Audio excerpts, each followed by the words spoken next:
کر رہے ہوتے ہیں. سبحان اللہ. اچھا یہاں پر جو آپ نے بات کہی نا، اس کا تھوڑا سا ایک بیک گراؤنڈ سمجھ لیں کہ روزے کا کفارہ. اچھا ایک ہوتی ہے روزے کی قضا، یہ قدر آسان ہے. ٹھیک ہے. اور روزے کا کفارہ جو ہے نا یہ اتنا آسان نہیں ہے جتنا آسان آپ نے سمجھ لیا ہے. ہاں ظاہر ہے. اور جتنی آسانی سے آپ کہہ رہے ہیں نا اتنا آسان نہیں ہے. اچھا اس کی وجہ یہ ہے کہ قضا میں وہ چیز نہیں ہوتی جو کفارے میں نافرمانی پائی جاتی ہے. اللہ اکبر. اس لیے قضا بھی ہے، کفارہ بھی ہے، سزا بھی ہے، ناراضگی بھی. لیکن ہر چیز کا شریعت مطہرہ میں آپ یوں سمجھ لیجئے کہ جتنے بھی احکامات ہیں نا تو لا یکلف اللہ نفسا الا وسعها، وہ انسانی طاقت سے باہر نہیں ہے. تکلیف مالا یطاق نہیں ہے. صحیح. اس کی طاقت میں ہے کہ وہ کر سکتا ہے، تو اسی لیے اسلام نے وہ احکامات اس پر جو ہے وہ لازم فرمائے. صحیح. اچھا اب آیت نمبر آپ 185 میں آ جائیں، 185، جس میں شہر رمضان الذی انزل فیہ القرآن ھدی للناس وبینات من الھدی والفرقان فمن شہد منکم الشہر فلیصم. یہ ساری چیزیں بیان کرنے کے بعد نہ فرمایا کیا؟ یرید اللہ بکم اليسر ولا یرید بکم العسر، کہ اللہ تعالیٰ تم پر آسانی چاہتا ہے، تم پر مشکل نہیں چاہتا. مشکل نہیں چاہتا. یسروا ولا تعسروا بشروا ولا تنفروا، کہ آسانی بانٹو، مشکل نہ کرنا، اور خوشخبریاں دو اور لوگوں کو متنفر کرنے کی کوشش نہ کرو. یہ اسلام کا مزاج ہے اور اسی مزاج پر ہمیں کاربند رہنا چاہیے. اچھا اب یہاں پر آپ دیکھیں کہ کفارہ کس صورت میں لازم ہوتا ہے. صحیح. کفارہ اس صورت میں لازم ہوتا ہے کہ ایک شخص نے رات میں، صبح نہیں یا زاویہ کبریٰ سے نہیں، رات میں ہی روزے کی نیت کر لی تھی. صحیح. اس کے بعد اس نے کسی وقت بھی روزہ جان بوجھ کر کسی ایسی چیز سے توڑا کہ جس کو عام طور پر کھایا جاتا ہے، لذت کے لیے کھایا جاتا ہے، جیسے روٹی ہے یا شربت ہے یا چائے ہے یا کھانا پینا، یہ تمام چیزیں ہیں.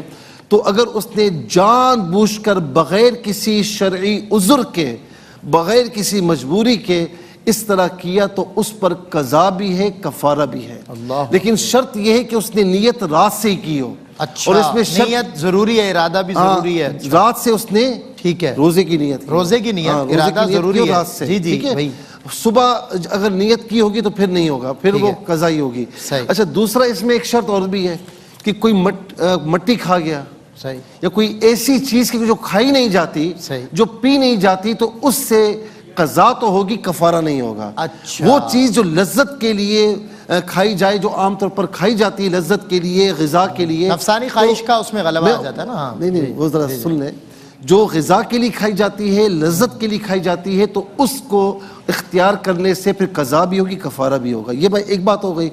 دوسری بات کہ کسی شخص نے اگرچہ نیت کسی وقت بھی کی ہو، اگر جان بوجھ کر شوہر نے اپنی بیوی سے فزیکل ریلیشن قائم کیا تو اس صورت میں بھی روزہ فاسد ہو جائے گا، اور اس شخص پر دونوں پر قضا بھی ہے، کفارہ بھی ہے. اچھا اب قضا اور کفارہ کیا ہے، یہ دونوں میں احادیث کریمہ سے واضح کرتا ہوں. اچھا پہلے کھانے کی بات ہو جائے، جو کھانے پینے کے ذریعے روزہ توڑا، تو مسلم شریف کی حدیث ہے، حدیث نمبر 2493 2493. عبد الرحمن بن عوف رضی اللہ تعالی عنہ ابو ہریرہ رضی اللہ تعالی عنہ سے روایت کرتے ہیں کہ ان رجلا وقع بامرأته فی رمضان فاستفتى رسول اللہ صلی اللہ علیہ وسلم، کہ ایک شخص سے اپنی بیوی کے ساتھ یہ معاملہ ہو گیا، وہ حضور نبی کریم علیہ السلام کی بارگاہ میں فتویٰ طلب کرنے کے لیے آیا. اللہ اکبر. فاستفتى، فتویٰ طلب کرنے کے لیے آیا اور عرض کی یا رسول اللہ یہ معاملہ ہوا، تو فرمایا کہ هل تجد رقبہ، کیا غلام آزاد کرنے کے لیے ہے؟ قال لا، یا رسول اللہ نہیں ہے. کہا اچھا ایک کام کر، یہ بتا کہ فال تستطيع صیام شہرین، 2 مہینے پہ در پہ روزہ رکھنے کی طاقت ہے تجھ میں؟ قال لا، یا رسول اللہ نہیں ہے. پھر اس کے بعد فرمایا کہ فَأَطْعِمْ 60 مسکینہ، تو ایک کام کر کہ 60 مسکینوں کو کھانا کھلا دے. تو اب یہاں پر کیا ہو گیا، 3 چیزیں ہیں. یا تو جو ہے ایک غلام آزاد کرنا، وہ تو اس وقت نہیں پاسبل نہیں. تو 2 مہینے پہ در پہ روزے رکھنا، اگر 59 رکھے اور 60واں نہیں رہ سکتا, گیا. اب دوبارہ شروع سے کرنا ہوگا. جی, دو مہینے پہ در پہ روزے, اگر اس کی طاقت نہیں ہے تو پھر اسے 60 مساکین کو کھانا کھلانا ہوگا. یہ بھی بات یاد رہے کہ ایک ہی دن 60 ہی مسکین کو 60 دن کے دے دے, ایسا نہیں ہوگا, بلکہ 60 مساکین کو دے گا. اور دوسرا یہ بھی ہے کہ ایک دن اس نے اگر ایک ٹائم ایک مسکین کو دیا تو دوسرے ٹائم دوسرے مسکین کو نہ دے, اسی کو دے, تاکہ وہ پورے دن کا کھانا ہو جائے. اچھا, اب اس پر آ جائیں کہ خدا نخواستہ اس سے فزیکل ریلیشن ہو گیا, تو اس کا بھی یہی ہے کہ حضور نبی کریم علیہ السلام کے بارے میں یہی کہ جب آ کر انہوں نے عرض کی یا رسول اللہ میرے ساتھ یہ معاملہ ہوا, صحیح مسلم کی حدیث نمبر 2495 ہے, تو آقا علیہ السلام نے اس سے فرمایا کہ تو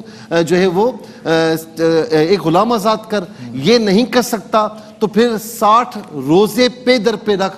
یہ بھی نہیں کر سکتا تو پھر ایسا کر کہ 60 مساکین کو 2 وقت کا کھانا کھلا دے, تو تیرا یہ جو کفارہ ہے یہ ادا ہو جائے گا. بالکل ٹھیک ہے.